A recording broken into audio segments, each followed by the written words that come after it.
Eccoli qua i nostri finalisti, ne abbiamo 4 invece che 5, uno non ce l'ha fatta ad esserci, Ugo Riccarelli, l'amore graffia al mondo Mondadori, lo salutiamo subito, non sta molto bene e quindi è assente giustificato. Siamo qui a Palazzo Cavalli Franchetti, all'Istituto di Lettere, Scienze ed Arte, in questa giornata in cui vogliamo presentarvi per la prima volta gli autori finalisti del Premio Campiello. Ringrazio già Giovanna Palandri, che non voleva essere ringraziata, ma insomma siamo a casa sua, poi più tardi saranno ringraziati senz'altro il Presidente e il Direttore di questo istituto così importante per questa nostra città di Venezia. Io dico nostra perché insomma ormai sono affiliata a questa città e anche affidata un po'. Se ci siamo ve li presento tutti in ordine alfabetico. Giovanni Cocco, La caduta nutrimenti. Poi abbiamo Valerio Magrelli, Geologia di un padre e Einaudi. Eccolo.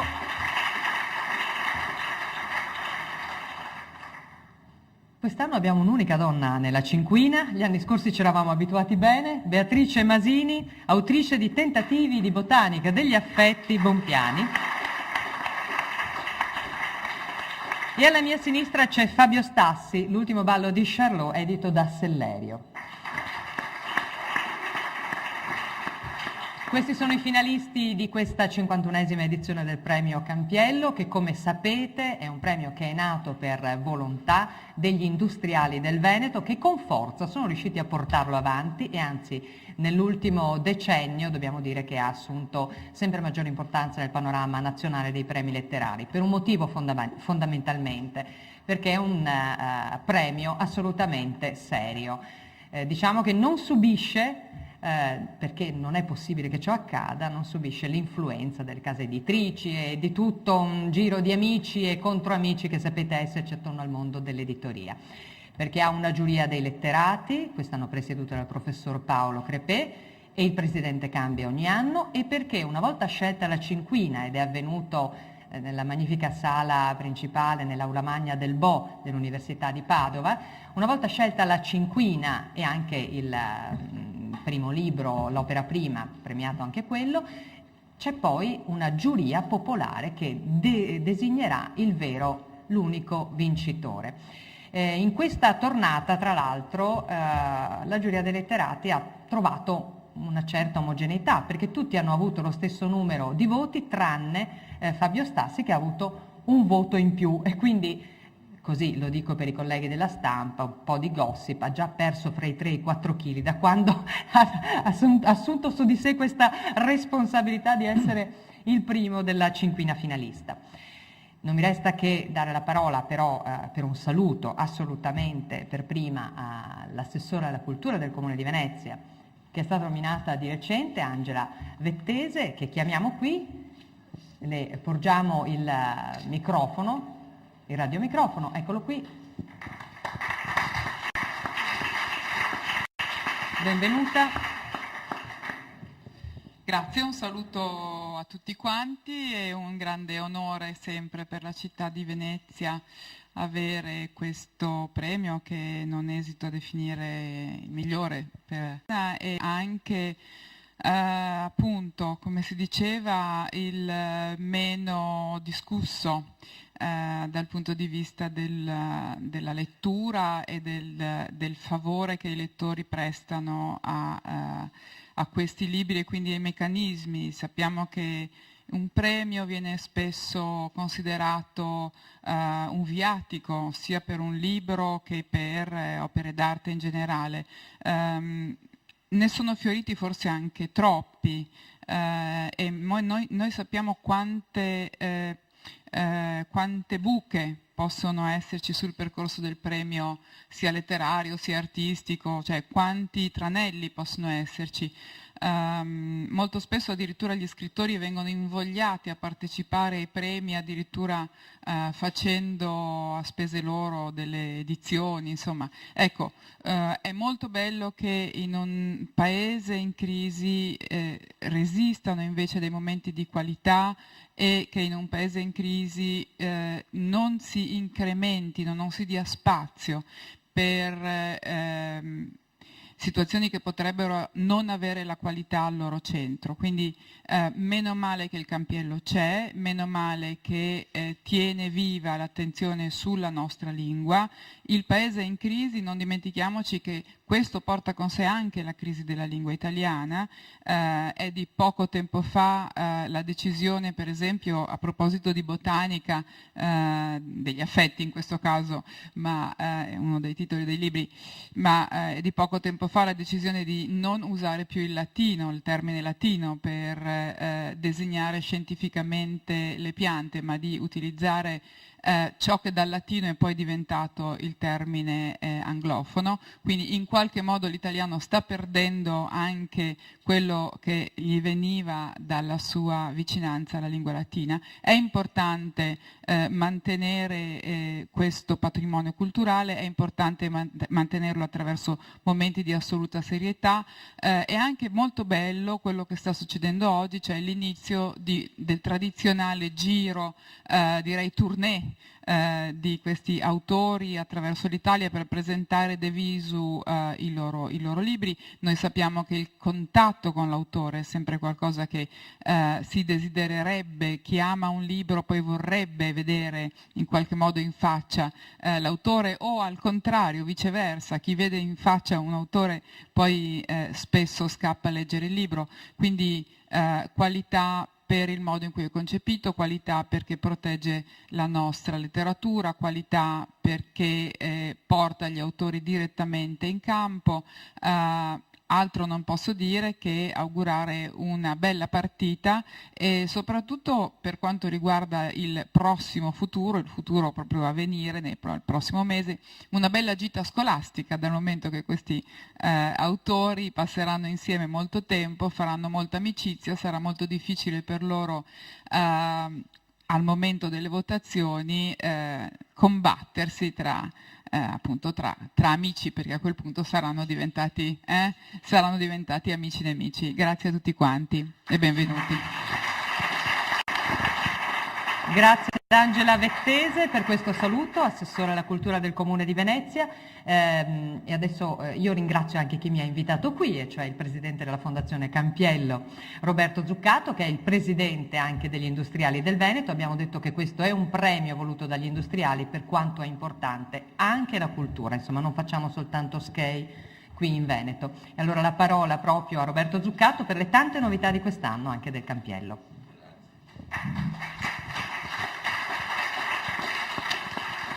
Grazie Maria Pia, buonasera a tutti, benvenuti davvero di cuore. Non c'è solo ogni anno il rinnovo dei giurati, ogni tanto c'è anche il rinnovo del presidente. Ogni 4 anni succede anche questo, io sono qua per la prima volta, particolarmente emozionato perché essere presidente di un premio così prestigioso, la nostra assessore ha detto che è il meno discusso, direi che è l'indiscusso, perché sul nostro premio non si può discutere niente, perché la trasparenza è tale per cui oggi viene considerato davvero il premio numero 1 per la qualità e per la qualità della selezione. E qui io vorrei innanzitutto però ringraziare l'istituto che ci ospita oggi, l'Istituto Veneto di Scienze, Lettere ed Arti, e in particolare il suo presidente, il professor Gian Antonio Danelli, che anche quest'anno ci ospita in questa meravigliosa sede per presentare appunto al pubblico e alla stampa i 5 finalisti, purtroppo sono presenti 4, come ha ricordato Maria Pia, per un'indisposizione del premio Campiello. Come sapete, come è già stato accennato da Maria Pia, è il 51esimo, il 50esimo l'abbiamo festeggiato lo scorso anno, per il 51esimo abbiamo pensato a novità, a innovazioni che però non vi svelo, le vivremo insieme. E una cosa che però abbiamo voluto mantenere è la partenza e l'arrivo a Venezia, perché Venezia e il Campiello sono in piena simbiosi, si parte da qua, si arriva qua, si concluderà qui con una grande serata a settembre. Torneremo anche prima per chiudere questo giro che i 5 autori finalisti faranno, questo giro d'Italia letterario che faranno per incontrare il pubblico dei lettori nelle piazze o nei teatri. Perché appunto se è vero che tra gli obiettivi del premio di narrativa contemporanea c'è quello di andare a scovare quelli che sono le migliori produzioni dell'anno, è anche vero che credo sia nostro compito quello di andarlo a promuovere, di farlo conoscere ai lettori, e questo è appunto una caratteristica particolare del nostro premio, che è quella di andare a incontrare i nostri lettori in Italia. Abbiamo sempre più richieste di presenze, purtroppo è già molto faticoso quello che andremo a fare, perché 12 incontri non sono pochi, però il fatto che il territorio ami e voglia avere il campiello è un ulteriore segnale della qualità di questo premio. E tutto questo però non ci basta, perché noi riteniamo che il leggere costituisca uno dei fondamenti di una qualsiasi, uno dei mattoni fondamentali su cui costruire una società che sia consapevole di sé, che sia informata ed elastica e soprattutto capace di comprendere quelle che sono le variazioni, i cambiamenti, le sfide, e magari riuscire a rispondere ad esse.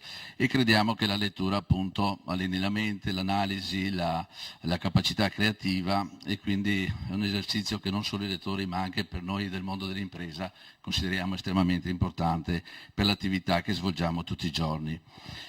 E allora il premio Campiello e gli incontri estivi con gli autori rappresentano il contributo che noi come Confindustria Veneto vogliamo dare per la diffusione della lettura in generale, ma soprattutto per la diffusione della cultura, che è quale bene prezioso per la crescita di tutto il Paese.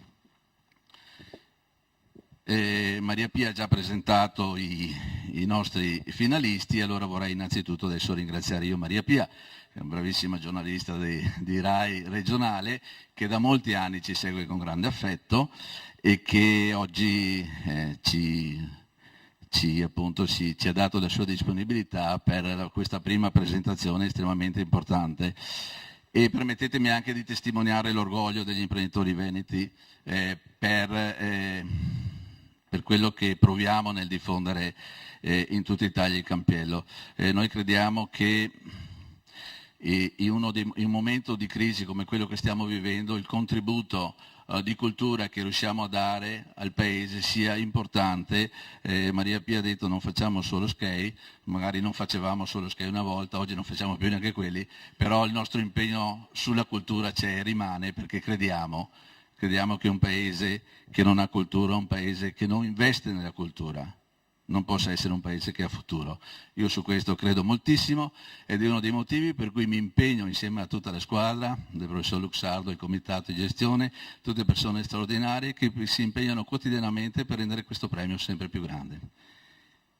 Vi lascio perché sennò chiacchiero troppo e vi auguro comunque una bellissima estate all'insegna del Campiello. Buona serata a tutti. Grazie. Grazie al Presidente Roberto Zuccato, poi tra l'altro vedo che ci sono anche molti altri componenti della squadra, come l'ha chiamata lui. Mi piace molto la parola orgoglio, Presidente, perché dobbiamo averne di orgoglio anche se non facciamo più tanti skei, però insomma la vocazione, anche la volontà comunque di tenere in piedi non solo questa parte del Paese, cioè lo stiamo vedendo anche nelle assemblee degli industriali che si svolgono proprio in questi giorni, fra la scorsa settimana e la prossima. Fa parte della squadra, come Presidente del Comitato di Gestione, il professor Piero Luxardo, il quale è chiamato anche lui a dire qualcosa, anche se cerca di negarsi. Tra le tante novità però, mentre lui ci raggiunge, gli porgiamo il microfono. Zuccato forse non ha ricordato, ma è una cosa che si può dire, che la serata finale della Fenice quest'anno avrà due conduttori un po' diversi, insomma, dal pur bravissimo Vespa, perché ci saranno Neri Marco Re e Geppi Cucciari, quindi ci aspettiamo anche una serata abbastanza esplosiva. Piero Luxardo. Buonasera a tutti. Sì, mi unisco al Presidente di Confindustria Veneto Roberto Zuccato nel rivolgere un sentito ringraziamento prima di tutto all'Istituto Veneto di Scienze e Lettere d'Arti e in particolar modo al suo cancelliere, dottor Sandro Franchini, per la cortesia, la generosità, il disinteresse col quale da tempo ci ospita in questa e altre circostanze della nostra attività, che prevede una liturgia preliminare rispetto a questi momenti di visibilità pubblica. Alcuni di questi momenti si tengono proprio presso l'Istituto Veneto. Siamo particolarmente lieti, infatti, anche quest'anno che la presentazione alla stampa e al pubblico degli autori finalisti possa svolgersi in un luogo di eccellenza deputato alla cultura e alla ricerca come questo. Questo tradizionale appuntamento veneziano, quello di apertura, è per noi molto importante. Apre ufficialmente il sipario della serie di incontri con gli autori che oramai da diversi anni vanno in scena tra giugno e fine luglio, all'indomani della selezione della cinquina, in attesa della proclamazione del vincitore a settembre. Si tratta di un vero e proprio itinerario letterario, come è stato più volte ricordato ormai, molto appassionante, piacevolmente impegnativo, non soltanto per noi, ma anche e soprattutto per coloro che verranno tra poco, anzi che cominciano da oggi a essere messi sotto sequestro in un certo senso, ma queste numerose tappe in giro per l'Italia coinvolgono effettivamente un pubblico sempre più largo. È un'iniziativa, questa degli incontri con gli autori in giro per l'Italia, che non risale a moltissimi anni fa. Fin dall'inizio aveva, come si può ben intuire, delle esplicite finalità promozionali, per far meglio conoscere i libri della cinquina, ma oltre a questo obiettivo che è stato pienamente centrato, che continua a essere raggiunto, ha raggiunto anche quello, certo non secondario, di accreditare il premio Campiello come un premio letterario di livello veramente nazionale, cioè non esclusivamente veneto.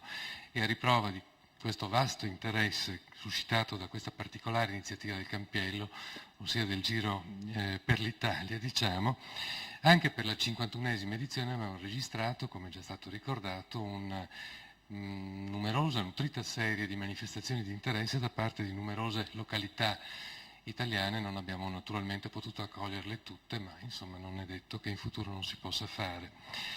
È una conferma della bontà della formula, naturalmente, è anche un impegno ulteriore per noi del Comitato di Gestione per migliorare ulteriormente il livello raggiunto, mantenerlo e anche possibilmente migliorarlo. Sì, il premio Campiello, come è stato con un pizzico di orgoglio, ma giustificato, è diventato un premio molto importante in Italia, forse il premio di riferimento. Il risultato è stato ottenuto grazie alla formula che lo rende impermeabile appunto ai condizionamenti delle lobby culturali, delle, diciamo così, interferenze spurio esterne. Serietà, autonomia, trasparenza sono i valori fondanti di questa manifestazione che noi continuiamo a presidiare e che abbiamo intenzione di mantenere assolutamente su questa strada. Questi incontri con gli autori, per concludere, concorrono dunque al successo dei libri del Campiello, in quanto danno direttamente voce agli scrittori, consentendo loro effettivamente di dialogare direttamente con il vasto pubblico, ma allo stesso tempo conferiscono un valore aggiunto al nostro premio, e un valore aggiunto che è quello di una dimensione comunicativa non necessariamente paludata, algida, distaccata, ma di contatto diretto, un ponte confidenziale tra autore e lettore e anche in fondo con noi organizzatori. Ecco, quindi a partire da oggi e per tutto il prossimo mese assicureremo visibilità dei 5 libri finalisti in giro per l'Italia. Mi congratulo anch'io con i finalisti e li ringrazio fin d'ora di aver accettato questo impegno, che non è di piccolo momento, questo per mettere le mani avanti. Lascio ora la parola a Maria Pia Zorzi, che con grande competenza e simpatia segue da tempo il nostro premio Campiello, e la ringrazio per aver consentito di essere presente anche oggi per dialogare non con tutti e 5 purtroppo, ma almeno con 4 dei nostri scrittori. Grazie a tutti, buona serata. E allora grazie, troppe grazie agli organizzatori di questo premio e a chi continua a volerlo così tenacemente. Professore, lei ha parlato di liturgia di questo premio, Questa è proprio la prima seratina, loro sono pronti. E poi ci ha anche parlato di presidiare il premio e come lo stiamo presidiando, ce lo teniamo ben stretto e con tanta attenzione, anche perché ce ne sono anche altri in Veneto che però non sono altrettanto presidiati. Penso al premio Berto, insomma il commisso ce la facciamo, il Berto è scivolato, tiene ancora il Mazzotti. E ha parlato anche di un ponte confidenziale. Questo è bellissimo, perché siamo a Venezia e se non parliamo di ponti qui, dove dobbiamo farli continuamente per essere vicini gli uni agli altri, poi perché questa è una città che è stata un ponte proprio tra l'Europa e l'Asia e l'Oriente. tra Occidente e Oriente, e quindi vogliamo cominciare in rigoroso ordine alfabetico, è anche il più giovane, eccolo qui. Alla mia destra Giovanni Cocco, 39 anni, di Como 38 forse, non so. Compiuti? I 38, 37 da compiere. 37 da compiere, e allora è ancora più giovane. Lui ha fatto di tutto, questo ragazzo, perché lui può ancora vantarsi di questo aggettivo, ha fatto davvero di tutto, se andate a leggere la sua biografia. Cameriere, lavapiatti, barista, litografo, venditore di cartelle in sala bingo, devo dire questo mi ha lasciato un po', però insomma si fa. Operatore socio-assistenziale. Non aggiungo molto altro, diciamo che vive a Lenno, sulla sponda occidentale, quindi la sponda sinistra del lago di Como, e poi insomma è anche diventato uno scrittore. Volevo sapere la prima cosa, autore di La Caduta, editori Nutrimenti, lo dico per i tanti editori che ci sono qui, ma questo è il primo libro o il primo libro pubblicato? È il primo libro che coincide col primo libro pubblicato. Poi è successa una cosa bella, nel senso che tutti quei libri che per 9 anni mi sono stati rifiutati da tutti gli editori italiani, improvvisamente sono diventati di pubblico interesse, per cui nei prossimi mesi e nei prossimi anni, a partire da Nutrimenti, che rimane il mio editore principale, ci saranno molti altri romanzi. Cioè si è messa all'asta, Nutrimenti deve far fatica adesso per poter, li saluto perché sono lì per riuscire a pubblicarli tutti. Squadra che vince non si cambia. Vabbè, va bene. E soprattutto, già che siamo dentro la discussione, siamo nel tempio dell'imprenditoria veneta, eccetera, ci tenevo a sottolineare, a ringraziare il mio editore, non tanto perché è qui, ma perché rappresenta, pur essendo un editore indipendente, un'eccellenza nel proprio settore. Stiamo parlando di un editore che ha un catalogo di prestigio, che fa lavorare 5 e 6 giovani ragazzi, tra l'altro assunti tutti a tempo indeterminato, in un momento in cui nell'editoria e nell'Italia più nel complesso si fa fatica ad assumere, per cui direi siamo proprio a casa, ci sentiamo a casa. Io stesso ho fatto questi lavori, ho fatto impresa, so cosa significa il sacrificio, so cosa significa il lavoro, lo studio, la pazienza, il rigore, la voglia di fare. Ecco, questo, il nostro, non è un paese che premia chi ha voglia di fare. Forse questo premio, invece, con tutti gli autori che mi trovo qui a fianco, è un incentivo a chi ha la forza di credere in qualcosa di diverso, qualcosa di grande, qualcosa che possa proiettare l'Italia e l'eccellenza italiana in ambito internazionale. Lo dico perché questo libro, La Caduta, che cos'è, di cosa diavolo sta parlando questo Cocco? È un libro che racconta la caduta del mondo occidentale, cioè la crisi che stiamo vivendo. Che cos'è questa caduta? È quella crisi che ci siamo portati dietro a partire dallo scandalo Lehman Brothers negli Stati Uniti nel 2008 e che poi col passare degli anni ci siamo ritrovati noi a doverne scontare le conseguenze, quindi la perdita di lavoro, la crisi economica, la gente che si suicida. Da dove nasce? È una cosa molto grande. Io ho cercato di raccontare questa cosa qui perché siamo in un mondo globalizzato, siamo in un mondo che viaggia su sintonie molto veloci, banda larga, wifi, internet, eccetera. Era il desiderio di un ragazzo di 36 anni di dire anche la narrativa italiana può essere svecchiata, si possono provare strade nuove, si può provare a raccontare il mondo intero e non la solita Italietta di provincia. Certo le radici sono importanti, ma è importante anche sapere che siamo in competizione con molti altri paesi in una dimensione appunto globale. Grazie, allora grazie per questo primo intervento, cercheremo di farli un po' veloci con Giovanni Cocco. La Caduta, edito da Nutrimenti. In ordine sempre alfabetico, adesso con Valerio Magrelli, magari cedi il microfono, possiamo prendere questo. Valerio Magrelli è romano, non dico più l'età, più di 50. 46. No, me l'ero scritto, però ho detto magari ho sbagliato pure questo. Ha pubblicato per editori diversi, 5 raccolte poetiche, 4 volumi in prosa, molti testi, è docente di letteratura francese all'Università di Pisa e poi di Cassino, è tutto giusto? Bene. Ha già ricevuto molti premi, io ne ricordo soltanto uno, quello del 2002 dell'Accademia dei Lincei, che gli ha attribuito il premio Feltrinelli per la poesia italiana. E quindi è un personaggio davvero notevole, e non so se questo sia il premio che ricorda più volentieri Magrelli. Beh, insomma, l'Accademia dei Lincei ovviamente ha una storia, però no, francamente io avevo una grande, oltre che ammirazione, anche amicizia, diciamo, per Zanzotto, e lui era molto critico con i premi. Ecco, io su questo sono completamente in disaccordo, perché per me il premio è una festa, la poesia in particolare vive nelle catacombe, quindi una volta tanto che si infrange questo vincolo, questa dimensione, io sono sempre favorevole a tutto ciò che comunque faccia circolare la letteratura, che viene sempre più marginalizzata, in Italia soprattutto. Grazie allora per aver citato Andrea Zanzotto, che abbiamo perso da poco tempo e che sicuramente ha segnato molto Veneto, è stato uno di quelli che è riuscito a raccontarlo con molta attenzione anche È un grande sotto poeta l'aspetto... e un grande saggista anche, vorrei aggiungere. Esattamente. Allora, Magrelli ha scritto, lo vediamo qui davanti, Geologia di un padre per Einaudi. Sono gli ultimi 10 anni di vita di suo padre. Ci racconta un po' il libro? Sì, il libro in realtà è il seguito di un altro che avevo dedicato a mio figlio attraverso l'immagine del calcio.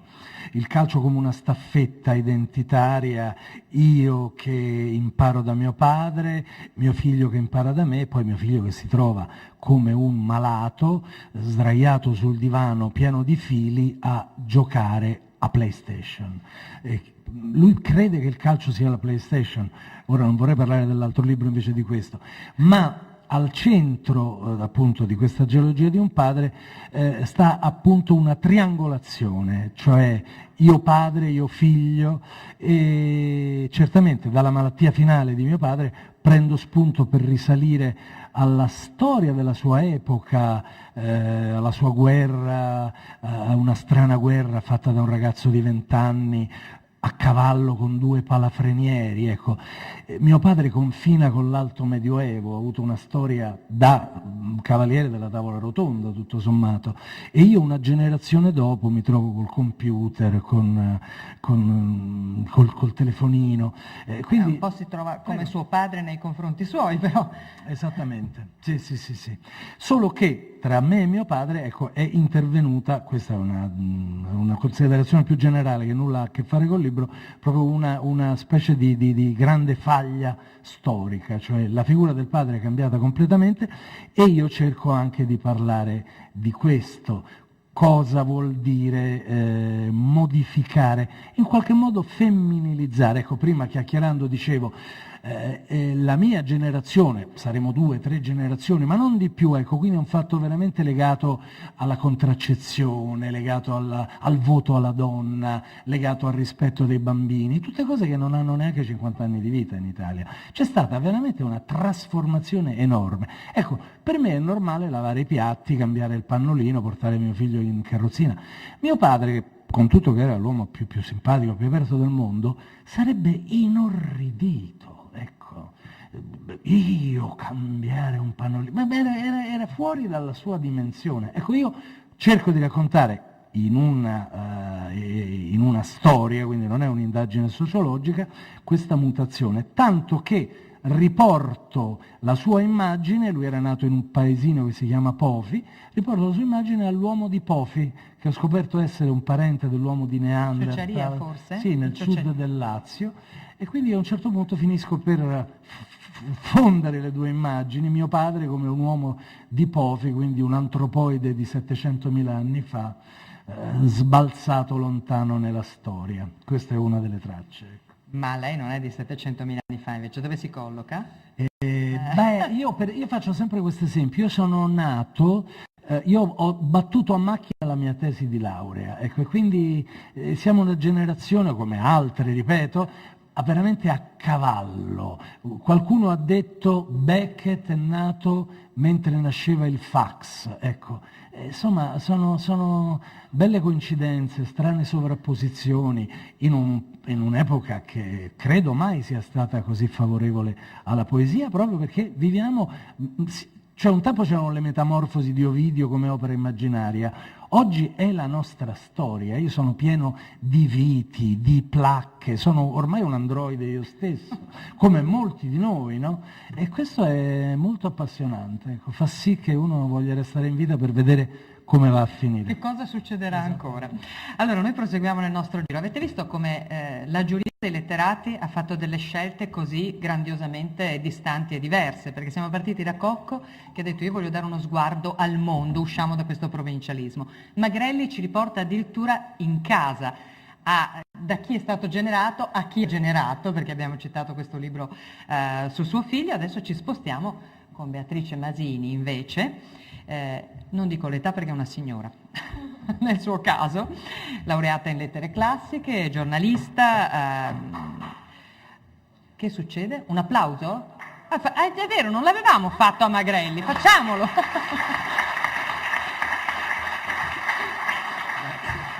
È la sua claque personale o... Sì, ecco, sì. Beh, meno male. No, l'abbiamo fatto così, è contento anche l'operatore della RAI che ha anche un applauso, so che abbiamo sempre tempi stretti.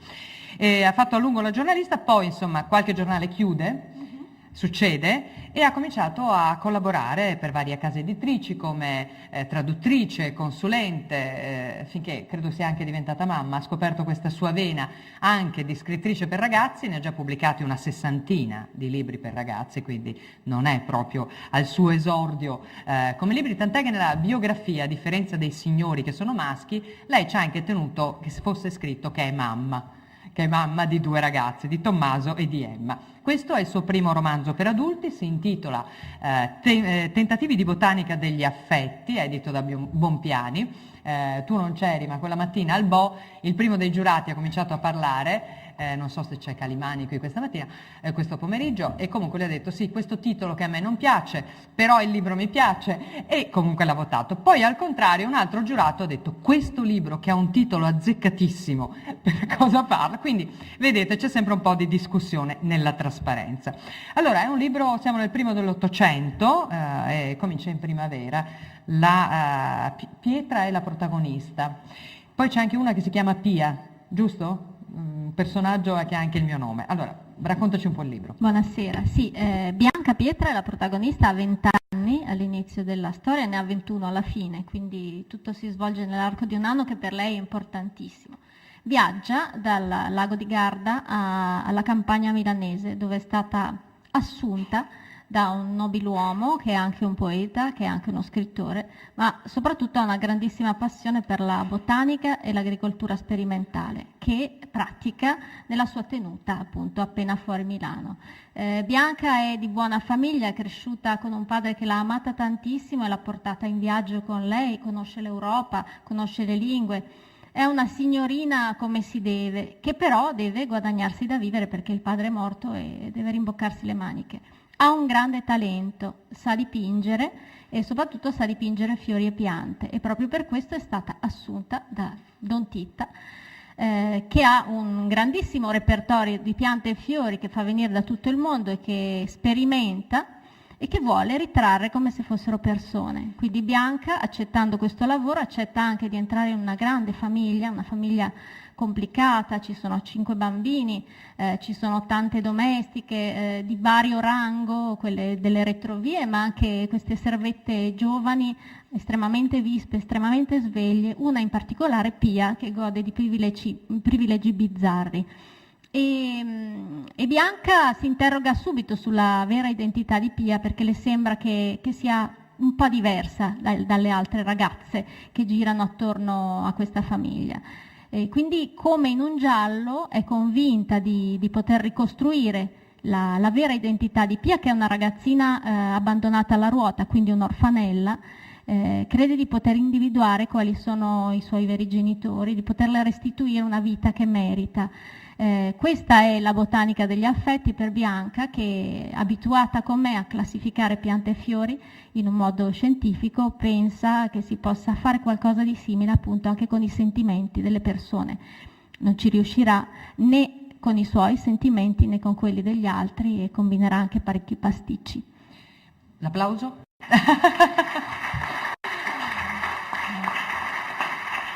Anche perché Beatrice Masini è stata bravissima nel riassumere il libro, credo anche a farci venire una discreta curiosità. L'hanno letto i tuoi figli? No. Così scopriamo qualcosa.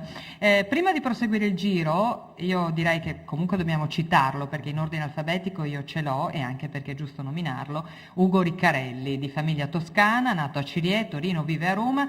Ha già pubblicato una dozzina di libri, lo cito anche perché è già stato premio Selezione Campiello nel 98, con un libro il cui titolo È un uomo che si chiamava Schulz, e è stato anche premio Strega nel 2004 con Il dolore perfetto, del quale prima abbiamo avuto modo di parlare. Il suo libro quest'anno, Selezione Cinquina Campiello, è L'amore graffia il mondo, edito da Mondadori. Cito lui e cito anche un altro libro del Campiello, approfitto di questa piccola pausa, in particolare il Campiello Opera Prima, di Matteo Cellini, 35enne, che insegna lettere in una scuola media, il suo primo romanzo che si intitola Cate, io, Fazzi Editore. Mi sembra giusto ricordarli, anche perché qui fuori poi c'è Giovanni Pelizzato, che per i veneziani è una specie di istituzione, libraio a Venezia, nella sua toletta, che cerca di mantenere e far resistere come le altre librerie che ci sono qui a Venezia e che rischiano la chiusura. Proseguiamo nel nostro tour e arriviamo a Fabio Stassi, che di figli ne ha 3 invece, ho scoperto, che è quello che ha sofferto un po' questo, ha perso l'appetito per essere arrivato primo tra i finalisti, di origini siciliane, ma vive a Viterbo e lavora a Roma come bibliotecario. È autore di 3 romanzi, quello del 2006, Fumisteria, ha avuto il premio Vittorini come miglior racconto, miglior libro di esordio, e poi ha scritto anche molti racconti e molte raccolte. Il suo volume si intitola L'ultimo ballo di Charlot, è di Sellerio, quindi è riconoscibilissimo in questa sua tipica copertina della Sellerio Editore. Viene citato una frase: un giorno senza sorriso è un giorno perso, così diceva Charlie Chaplin. Com'è la storia però, dai, ce lo dice lui. Buonasera, intanto per me naturalmente è una gioia particolare stare qui, anche abbastanza irreale. Per l'emozione è vero... No, è reale, è realissimo, siamo tutti qui. Quando l'ho saputo, per l'emozione mi è venuta la febbre, mi sono messo a letto, insomma. Comunque siamo qui. Io non sono bravo i libri è sempre difficile parlarne, no? I libri vanno in qualche modo letti, richiedono un rapporto individuale con il lettore. Quello che posso dirvi è che mi sono molto divertito a scrivere questa storia e che volevo costruire un romanzo così come si pianta il tendone di un circo, e chiedendo a bassa voce, proprio in punta di matita, però all'eventuale lettore di entrare in questa storia, di sedersi così come ci si siede sulle panche di un circo e di sospendere le varie categorie di verosimiglianza, di realismo e ascoltare una storia accettando così, appunto, in un circo è tutto fuori misura, ci sono i nani, ci sono gli uomini altissimi, le donne cannone, insomma c'è tutto un campionario di illusionismi, e così anche la letteratura in qualche modo lo è. Io penso che quella piccola verità intima che persegue la letteratura si raggiunga attraverso, è curioso, si cerca la verità attraverso le bugie, prendendosi la licenza e anche l'incoscienza di mentire. La realtà non si può ripetere, non si può raccontare di nuovo, però io credo proprio che si possa reinventare, quindi ho avuto l'incoscienza di prendere un personaggio, di fare una cosa che Nessuna scuola di scrittura creativa dice mai di fare, cioè di scrivere su un personaggio famoso. E io ho preso uno dei personaggi più famosi, se non tra i più famosi del Novecento, cioè Charlie Chaplin, perché per me era l'unico personaggio che poteva portare a termine una missione, così come questa è una specie di favola per adulti. E soltanto quel personaggio, soltanto Charlotte Chaplin, poteva restituire una scatola magica, che era l'invenzione del cinema, fatta non dai fratelli Lumière, ma da un oscuro inserviente di un circo. È una storia d'amore. Non raccontare troppo, però. Solo questo. No, voglio dire, perché è molto bello. Parte tutto da una sera di Natale, arriva la morte a casa di... Si ride però nel libro, non preoccupatevi. Arriva la morte a casa di Charlotte, di Charlie Chaplin, e insomma dice, è il momento, è inutile che stai qui. E lui dice, no, ho ancora un figlio piccolo, perché lui ne ha avuti parecchi, come sapete. Ho ancora un figlio piccolo, vorrei vederlo crescere, facciamo questo patto, se io ti faccio ridere, tu mi fai vivere un altro anno. E si va avanti così, giusto? E poi questa storia prosegue. Mi ha incuriosito quando lui diceva che la verità viene ricostruita, continuava a guardare me, perché faccio lo giornalista, ma ormai abbiamo tanti sistemi di comunicazione, per cui sapete che anche i giornalisti non hanno più tante grandi possibilità di invenzione, è rimasto poco, forse un po' di bella scrittura, ma neanche quello, perché dobbiamo fare tutto in 3 righe, in 2 e in 1 minuto nei servizi televisivi, le occasioni per conversare diventano soltanto queste. Ti aspettavi questa premio Selezione Campiello di arrivarci? No, assolutamente, è una sorpresa, non ci credevo. Non ci credevo. Allora adesso, per entrare un po' nei libri, è una cosa che io faccio, volevo chiedere l'applauso.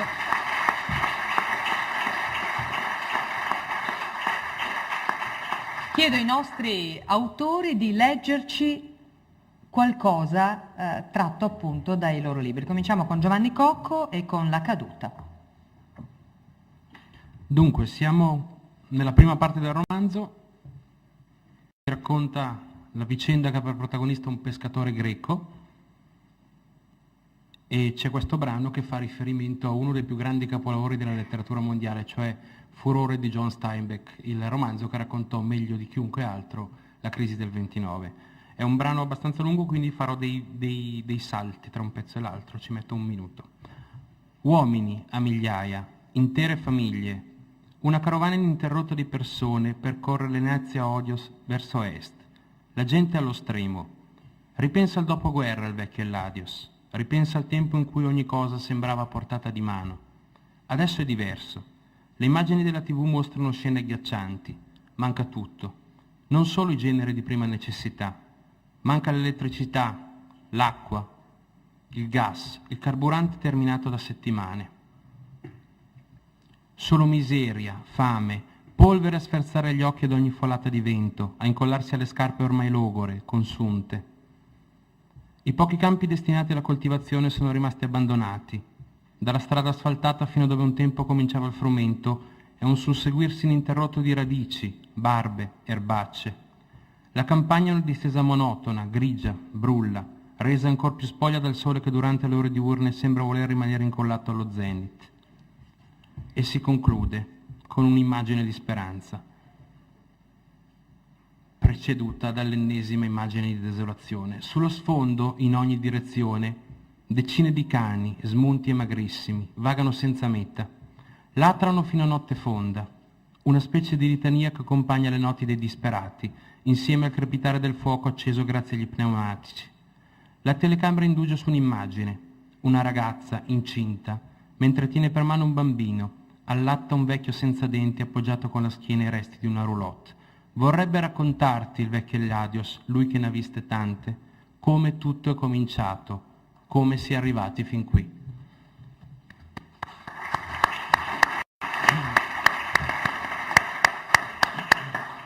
Allora, noi cominciamo a entrare così nell'emozione dei nostri libri.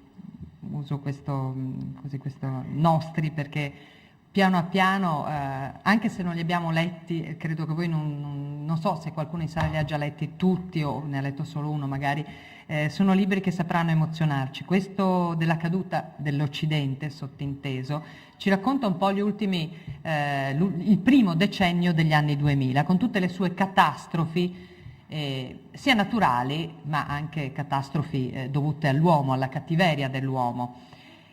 E ci fa fare dei percorsi. Sentiamo però adesso Valerio Magrelli con Geologia di un padre. Sì, visto che parlavo del libro sul calcio che in qualche modo precede questo, racconterò una delle serate più celebri della nostra storia recente. Era una sera d'estate quando giocarono Italia-Germania e che contrasto vissi durante quella partita. Chissà perché mi ritrovai a vederla con mio padre in modo tale che feci esperienza dell'epica in cucina. Quel lungo altalenarsi di risultati mi parve elettrizzante, ma a lui dovette sembrare intollerabile. Ecco perché ricordo soprattutto i supplementari. Dopo il secondo pareggio, infatti, non resse più e se ne andò via, lasciandomi da solo davanti al televisore. Si rinchiuse nel bagno. Così, per tutto il tempo, io lo chiamavo e lui chiamava me, per conoscere cosa stava accadendo, per sapere cosa si stava perdendo. Tuttavia non poteva guardare, temeva per il cuore, quel cuore. Quanta apprensione per quel cuore. Fino a che proprio all'ultimo scoprimmo che era la cosa più sana del suo corpo, una fornace, un diesel, una caldaia sufficiente per 2 locomotive.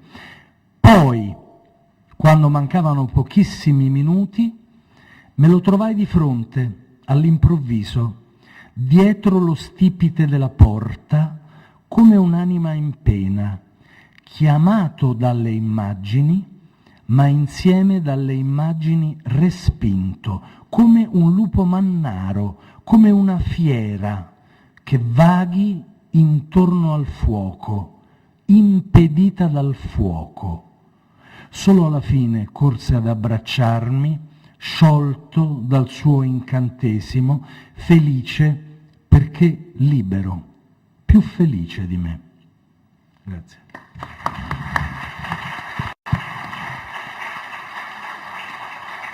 Credo che il 4-3 non sia mai stato raccontato così. Credo sicuramente questo no. Questo era il capitolo 36, dovete sapere che ne ha 83 se non sbaglio, uno per ogni anno dell'età del suo papà, che è morto appunto, che è mancato 83 anni. Beatrice Masini, Tentativi di botanica degli affetti, Bompiani. Sì, Bianca è un'artista, però a differenza di quello che si pensa di solito dell'arte degli artisti, lei trova l'ordine in ciò che fa, in ciò che sa fare, perché il suo talento è ciò che conosce meglio, mentre si trova un po' più a disagio appunto nel capire la vita, di qui la sua irrequietezza quasi costituzionale. Ci sono giorni che non si bastano, tanta vita sembrano condensare dall'inizio alla fine. Sono i giorni perfetti, col clima miracoloso che alterna fresco e tiepido secondo dove tu vada, all'ombra, al sole, ancora all'ombra. E non è detto che siano i più sereni, a volte anche le nuvole aiutano con i loro passaggi rapidi che macchiano la terra. Sono i giorni in cui ogni cosa della natura sembra appena nata e insieme centenaria e ti guarda con quieta sfida, tu, briciola d'esistenza, misero, minuscolo mortale, dicendoti che il resto c'è stato e ci sarà e continuerà a esserci anche quando tu dovessi sparire, anche quando sparirai. Invece di esserne frustrato, provi un'intima gioia, perché è così che è giusto e deve essere. È il corso delle cose non umane che chiedono solo di essere contemplate e non capite, perché la misura di una tale comprensione è troppo vasta per un pugno di cervello. Qualunque cosa tu faccia in uno di quei giorni, ne uscirai a sera con un senso di soddisfazione e insieme di incompiutezza, come se niente possa pareggiare tanta gloria, come se avessi consumato il tempo dato in sciocchezze, invece di sederti immobile a contemplare ciò che accade, ossia nulla, ossia tutto, e sarebbe stato meglio. E ti sei affaccendato come una povera formichina riempiendo le ore di cose inutili, come mangiare, dormire, parlare. Perché non sei stato zitto e basta, e fermo, come una brava Maria, invece di fare la Marta a ogni costo? E mentre il giorno perfetto se ne va in un blu di velluto, non puoi far altro che pregare che domani sia identico, e non lo sarà, perché i giorni perfetti sono tutti diversi, e non se ne ricorda uno che assomiglia a un altro.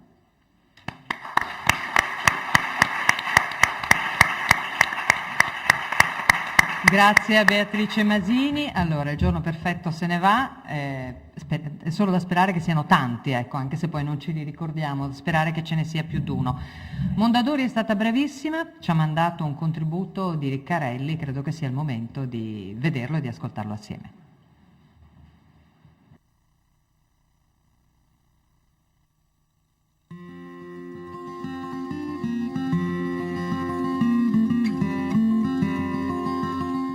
Immaginate una locomotiva a vapore.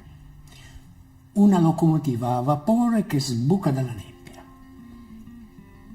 Il rumore dell'acciaio sulle rotaie,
grazie per questo contributo. Non so se c'è qualcuno della Mondadori che ha portato il filmato, perché eccola lì. Ci viene la curiosità di sapere chi era la protagonista di questo filmato. È la mamma dell'autore, quindi un omaggio alla madre. Evidentemente lui si è sentito un figlio molto amato, possiamo immaginare questo, di questo amore incondizionato che c'è tra genitori. Questo poi farebbe altre riflessioni, perché anche il libro di Cocco comincia con la storia di un padre che trova un figlio, qui l'abbiamo già detto, è la geologia, qui bambini da tutte le parti, Stassi, e qui c'è un figlio a cui viene diretta questa lettera, questo Christopher, perché adesso lui ci leggerà un brano di questo ultimo ballo di Charlot, perché è Charlot che naturalmente, o Charlie Chaplin, tra un anno e l'altro, che gli viene regalato dalla vecchia, così lui la chiama, lui scrive una lettera a suo figlio, e nello scrivere la lettera a suo figlio racconta gli episodi della sua vita. Stassi, che cosa ascoltiamo? Ascoltiamo. Faccio un'altra cosa che non si fa solitamente, vi leggo la fine di questa lettera, ma non è la fine del libro. Non è un giallo. Poi c'è un colpo di scena che viene dopo, ma lui ha raccontato tutta la sua vita, è tutto inventato naturalmente a questo figlio, quindi la lettera è sempre un mezzo narrativo meraviglioso, perché ci si rivolge a un tu, a una persona. Insomma. E alla fine chiude questa lettera così. Lo so, tutto questo è troppo sentimentale, ma la musica, avrebbe detto il mio amico Picasso. Ma è la mia musica, Christopher, e non posso più cambiarla. Non ho scritto più di 12 lettere in tutta la mia vita, ma ho avuto il tempo per questa e mi basta. La vecchia è già arrivata, è qui davanti, nella poltrona sotto la finestra, e mi aspetta. Tra poco verrete a chiamarmi tu, tua madre, i tuoi fratelli e nipoti per la cena, ma io sarò già a spasso con lei sulla luce indecente della luna o chissà dove. Ma non stare in pena per me, non ho paura. Mi sono sempre sentito sull'orlo di un trasloco. Siamo ai titoli di coda, caro Christopher, e non posso che esserti grato per la tua funambolica pazienza, se hai resistito fin qui a tutte queste chiacchiere. Per una volta non sono stato fedele al mio principio che ogni storia dovrebbe essere come un albero che si scuote e tutto quello che non serve si fa cadere a terra, lasciando solo l'essenziale. Questa lettera non è un film. Io volevo che sapessi tutto, anche le cose superflue, perché non mi ricordo più dove ho nascosto la verità. Sarebbe bello dissolversi con un ultimo abracadabra, su un'aeronave, un treno, una mongolfiera, ma in fondo sono contento di andarmene a cavalcioni solo delle mie parole. Dicono che l'universo sia nato da una grande e incomprensibile esplosione. Secondo me deve essere successo sulla pista di un circo. Una donna volteggiava in aria e un uomo ne catturò il movimento in una scatola magica e lo riprodusse all'infinito, fino a popolare di ombre la terra e a riempirla di segatura, di risate, di lacrime. Non può che essere andata così, Christopher, perché solo nel disordine dell'amore ogni acrobazia è possibile.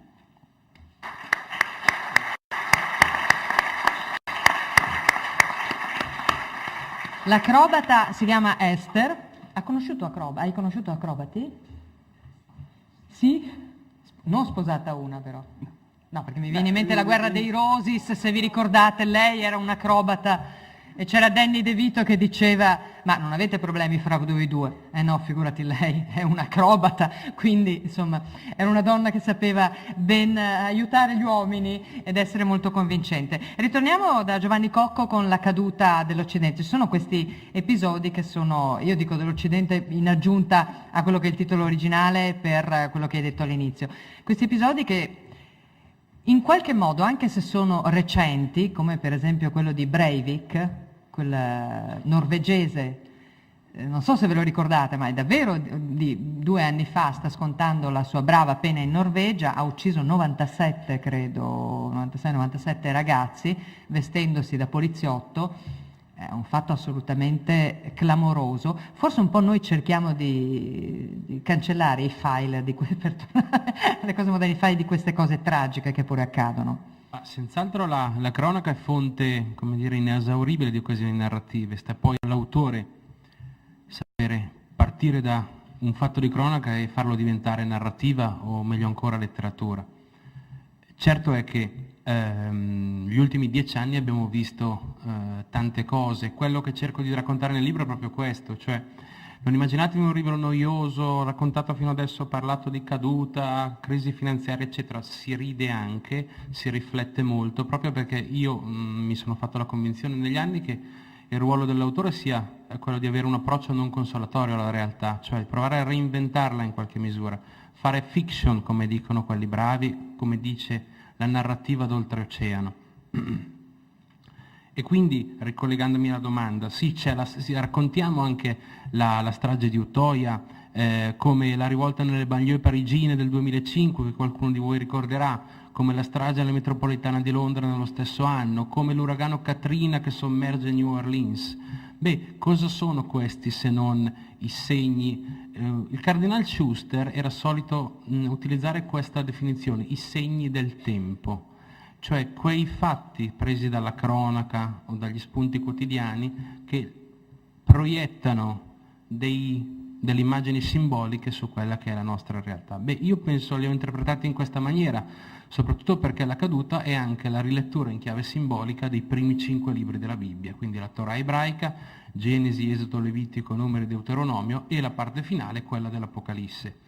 Detto questo, la mia urgenza, e chiudo, era quella di raccontare quello che nessuno raccontava, quindi un libro che parlasse di aborto, un libro che parlasse di omosessualità, di immigrazione forzata, di periferie in subbuglio, che parlasse di banche, di mutui subprime, proprio perché la narrativa deve fare questo, deve anche saper raccontare e reinterpretare la realtà di tutti i giorni. Grazie. È un libro a episodi, tra l'altro mi incuriosiva la grafica, perché c'è questo segnetto alla fine della pagina? Cioè è di nutrimenti che è così, oppure è una curiosità mia, banale? È una delle caratteristiche tipografiche della pagina di nutrimenti, oltre a essere un bel foglio, c'è questa particolarità che consente al lettore di capire in che parte del libro siamo posizionati, e però possiamo anche dire che la copertina non è una copertina normale, nel senso che è una copertina opaca e vengono utilizzate tutte le parti del libro. Questa è un'altra delle caratteristiche, cioè non esiste la solita partizione copertina quarta di copertina risvolto, no, tutto il libro vive dentro a questo oggetto editoriale. È veramente come dire, adesso non sono io a dover tessere lodi al mio editore, però anche, anche sei tu perché siamo arrivati qui e quindi... Dal punto di vista dell'occhio si tratta di un piccolo, come dire, oggetto di sartoria editoriale. Sartoria editoriale normale, scusami, se lo traduciamo in ebook che succede? Perché ritroviamo le caratteristiche? Funziona. È come non esiste contrapposizione tra cultura e denaro. Il denaro non puzza, dobbiamo imparare noi italiani a essere più calvinisti, a credere che è l'utilizzo che facciamo del denaro e della ricchezza che è importante. In questo senso l'ebook e l'oggetto cartaceo non sono in contrapposizione, sono due facce della stessa medaglia, ma soprattutto sono due oggetti da utilizzare in modi diversi. Se io devo leggere 40 manoscritti e portarmeli da Lenno, meglio l'ebook. È meglio l'ebook. Meglio l'ebook. Non era, naturalmente, sappiamo che non è in contrapposizione sicuramente, ci stiamo soltanto abituando all'ebook, anche perché, me lo raccontava prima Beatrice Masini, ahimè, qui devo tirare un po' le orecchie agli editori, non è riuscita, lei a Milano poi vivi, non è riuscita a trovare tutti i finalisti del Campiello stampati in libri, in libreria, però in ebook li ha potuti... Sì, erano in ristampa comunque, perché ovviamente tutto questo ecco, in ristampa erano già stati venduti, e quindi però in ebook è riuscita a comprare, ad acquisirli, a leggerli, ad averli poi tutti comodamente. Magrelli, in questa geologia di un padre... è proprio biografico o c'è anche un po', ritornando a quello che diceva Stassi, un po' di invenzione? No, io ho una specie di, diciamo, da un punto di vista neurologico, ho due buchi. L'orientamento, io mi perdo per andare in cucina. Naturalmente, una casa grande? no, questo è il problema, non è grande. Naturalmente sono un grande lettore di mappe, proprio perché appunto sopperisco a questa mancanza. L'altra mancanza è quella della fantasia. Ma è una mancanza relativa perché nella vita si accumulano una quantità di storie immense che per quanto mi riguarda l'ultimo dei problemi sarebbe di inventarne di nuove. Quindi io mi sono limitato a scegliere le tante cose che piovevano sulla pagina o che io avevo, come ho detto, da una parte messo nei miei appunti durante per esempio la degenza di mio padre. Io a un certo punto proprio mi domando, studiare la malattia di una persona cara è una forma di violenza, è una forma di effrazione, entriamo, voyeurismo perfettamente. Io penso di no, perché la mozione che ci spinge a farlo è l'amore, però racconto, ecco, di forme di delirio a mio parere paragonabili davvero ai grandi maestri della fantascienza. Io penso a uno di quelli che amo di più, Philip Dick. Ecco, per me la vecchiaia, quel tipo di vecchiaia che ci aspetta, purtroppo con l'allungamento della vita, è una specie di droga che porta la mente altrove. Faccio un paio di esempi. Mio padre, ingegnere, quindi che viveva costruendo case, durante la sua vecchiaia, quando io lo portavo in girello a fare ginnastica, era ossessionato dal fatto che mancasse una stanza e quindi lui le contava all'infinito e imprecava perché denunciava il fatto che gli avevano rubato una stanza. Questo per me apre proprio dei mondi impressionanti, cioè la logica che si sgretola o che forse forma una logica parallela. Un'altra volta mi scambiò per suo fratello e io dico, mi fece l'ultimo dei rimproveri che un padre può rivolgere al figlio, mi disse: perché sei diventato più grande di me? E io dico, cosa puoi rispondere a questo? Quindi da una parte c'era un dolore per vedere quest'uomo appunto che letteralmente c'è una bellissima poesia francese del Cinquecento di Ronsard, dice mon corps se désassemble, proprio si disassembla, e qui vedevo il pensiero di un uomo che si disassemblava.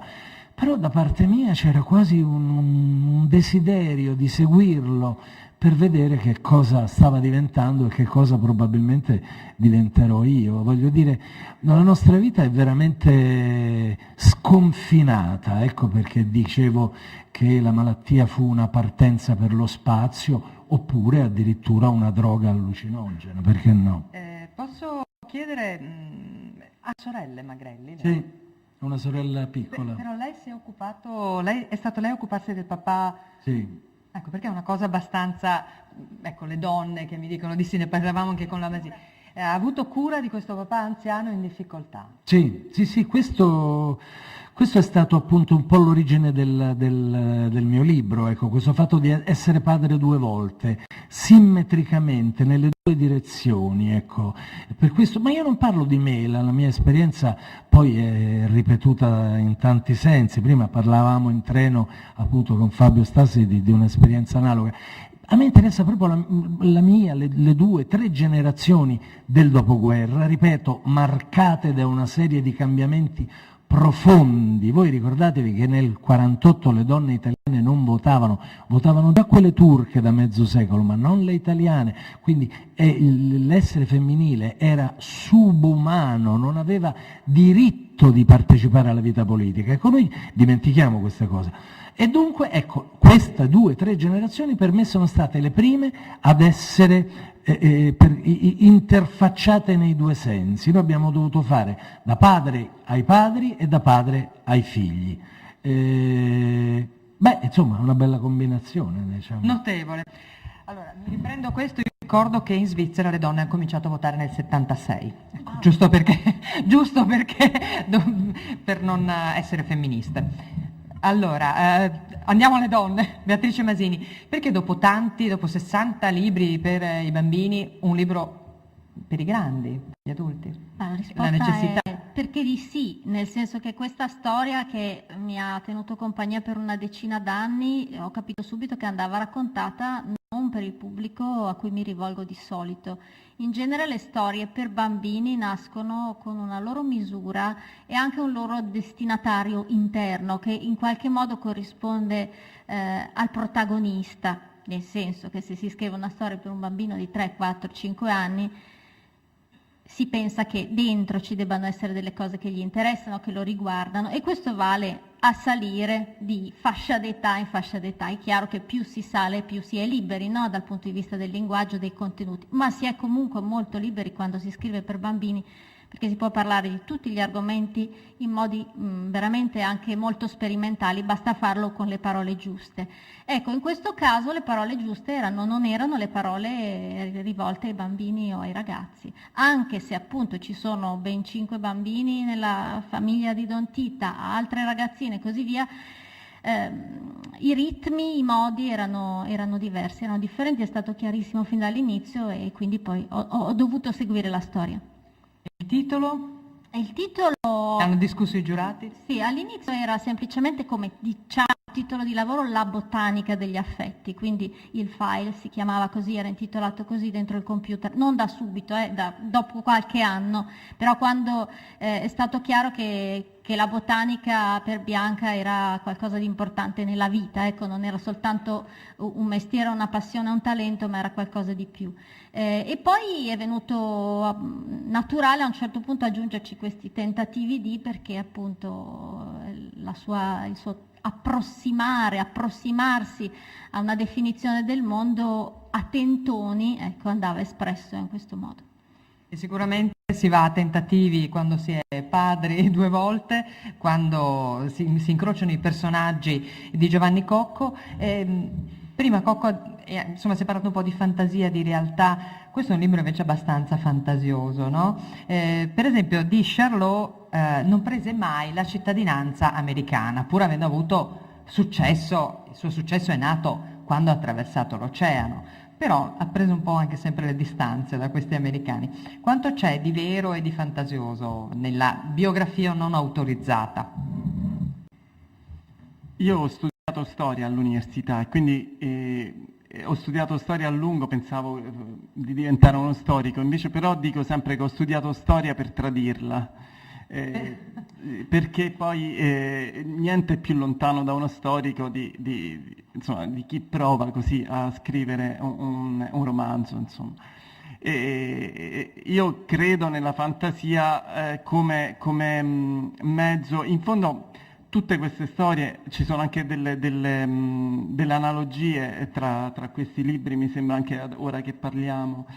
Mi sembra che in generale raccontare una storia si racconta anche per cercare di colmare una mancanza, o è sempre l'esperienza è sempre quella di attraversare il dolore, la perdita e in qualche modo anche il tradimento, e così io ho tradito appunto la storia. Mi viene sempre in mente che uno dei personaggi madre a cui faccio riferimento e a cui ultimamente ripenso spesso è Orfeo. Ora è una cosa molto distante da quello che stiamo parlando, ma la storia di Orfeo io mi sono sempre chiesto per tutta la vita perché Orfeo si volta. Sapete, Orfeo è l'unico personaggio che ha commosso gli dèi, è riuscito cioè col suo dolore a farsi concedere questa incredibile possibilità di far ritornare in vita Euridice. Per me Orfeo, come Charlie Chaplin, come Charlot, è un personaggio tremendamente contemporaneo. È l'uomo che ha perso, è anche il migrante, l'uomo che vorrebbe tornare alla casa dell'infanzia, che vorrebbe in qualche modo recuperare qualcosa della sua vita. E ce l'ho avuta con lui sempre, ma proprio una grande rabbia. E perché? Perché quando proprio all'ultimo si volta, aveva questo divieto, lo infrange, anche lui tradisce. E adesso improvvisamente, dopo alcune esperienze anche dolorose, a un certo punto forse nella vita si capisce che forse quel patto con gli dèi era una truffa. Nessuno può tornare dal regno delle ombre. Il tempo non si può riavvolgere. E allora quando Orfeo capisce questa cosa, capisce anche che quello che si può prendere di tutto questo è semplicemente una visione. Lui verso il tempo che è passato, lui può soltanto girarsi e prendersi un fotogramma effimero e girandosi con questo gesto consapevole, lui lo fa apposta. Perché sa che comunque è persa, Euridice. In quel gesto, secondo me, lui inventa la letteratura, inventa il cinema, si prende l'unico risarcimento che gli esseri umani hanno rispetto al tempo, alla perdita, al lutto, alla mancanza, al dolore. Ecco, questo. Vabbè, sarebbe bello stare ad ascoltare sempre. Però una curiosità, ma Stan Laurel davvero ha attraversato l'oceano con Charlie Chaplin? Sì, questo almeno è vero, questo è vero. Giocavano nella stessa squadra di hockey. Ecco, pensate un po', e poi Charles Chaplin tirava di box anche. Allora, è tardi, so che è tardi, l'ultimissima cosa e chiudiamo, perché poi credo ci sia anche un aperitivo, una domanda uguale per tutti naturalmente, che cosa ha significato la fascetta, questa mitica fascetta del premio Campiello, di essere selezionati nella cinquina vincitrice? Cocco. Una grande emozione personale, a livello familiare, a livello di casa editrice, perché per la prima volta un editore indipendente è entrato in cinquina e quindi anche un motivo di plauso nei confronti della giuria dei letterati, che ha davvero dimostrato che si può scommettere anche su qualcosa di diverso, si può avere coraggio, si può puntare sui giovani e sulle novità. Grazie a Giovanni Cocco. Era uscito questo argomento proprio non i soliti editori, se ne era parlato proprio al Bo. Allora, Valerio Magrelli. Beh, sono stato molto felice perché, malgrado una lunga tradizione romantica e totalmente falsa, come... cos'è che ho letto recentemente? Mannaggia, mi piacerebbe... Beh, vabbè, basterebbe dire il tartan degli scozzesi, è un po' questo. Il tartan è un'invenzione dei primi dell'Ottocento, quindi in varie occasioni c'è un bel libro che si intitola L'invenzione della tradizione, ecco, quanto tutto ciò è falso. E comunque esiste invece una lunga tradizione che vede il poeta romantico, lo scrittore, voltare le spalle al pubblico, scrivere per se stessi. Ecco. Questo non esiste, è qualcosa di letteralmente contro natura. Nessuno scrive per sé. Neanche Rimbaud, come disse molto giustamente qualcuno. Si scrive sempre per gli altri e il premio è un riconoscimento, quindi è un andare verso gli altri, è un ascolto che si allarga e quindi è una festa. Grazie. Grazie anche a Valerio Magrelli. Beatrice Masini. Sì, per me, lo dicevo prima facendo quattro chiacchiere fuori, il premio Campiello all'inizio dell'estate era sempre qualcosa da condividere con i miei genitori. Che cosa c'è quest'anno al Campiello? Prendiamo i libri e li leggiamo e ci li scambiamo e poi ne parliamo. Questo da quando ero una ragazzina. Ragione per cui è veramente una cosa speciale essere qui. Grazie Beatrice Masi anche per essere stata così sintetica. Fabio Stassi. È difficile. Da dire stessi per essere più corretti con la grammatica, però è Stassi. Sì, se vogliamo è questo. Il mio cognome è un errore di grammatica, è una sgrammaticatura, è un congiuntivo sbagliato e quando andavo alle elementari la maestra mi faceva mettere in piedi sulla sedia, mi indicava i compagni e diceva: non si dice che io stassi, si dice che io stessi.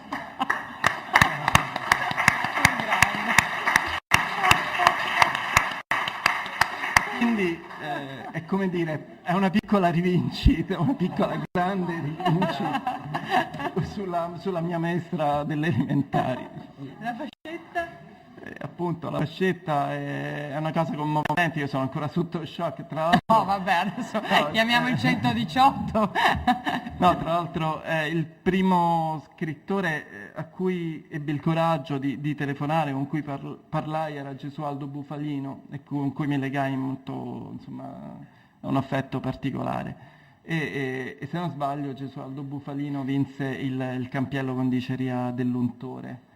E quindi come dire, è un grande...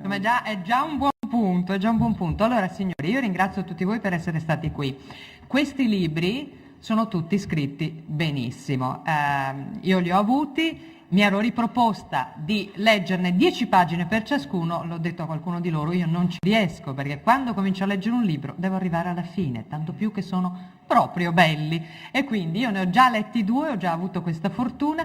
Per l'incontro del 25 luglio, quando noi ci ritroveremo, speriamo magari anche tutti, esattamente tutti e 5 a Jesolo, sicuramente li avrò letti tutti, quindi sarò anche un po' più ficcante nelle domande. Non mi resta che, ecco, non saprei, il problema di questi libri, di queste cinquine è questo: sono così tutti belli e così piacevoli da leggere che se io dovessi votare sarei davvero in difficoltà. Quindi sono ben contenta di non far parte della giuria dei 300 lettori, la giuria popolare. Gli appuntamenti sono tantissimi, domani sera sono a Castelfranco Veneto, poi a Milano, a Palermo, insomma è un tour de force per voi. Sono contenta però che vi piacerete, vi divertirete, tra l'altro credo che anche il presidente Zuccato sarà spesso con voi, in vostra compagnia, quindi ci rivedremo presto, buona estate, buoni incontri e a tutti voi buona lettura. Grazie.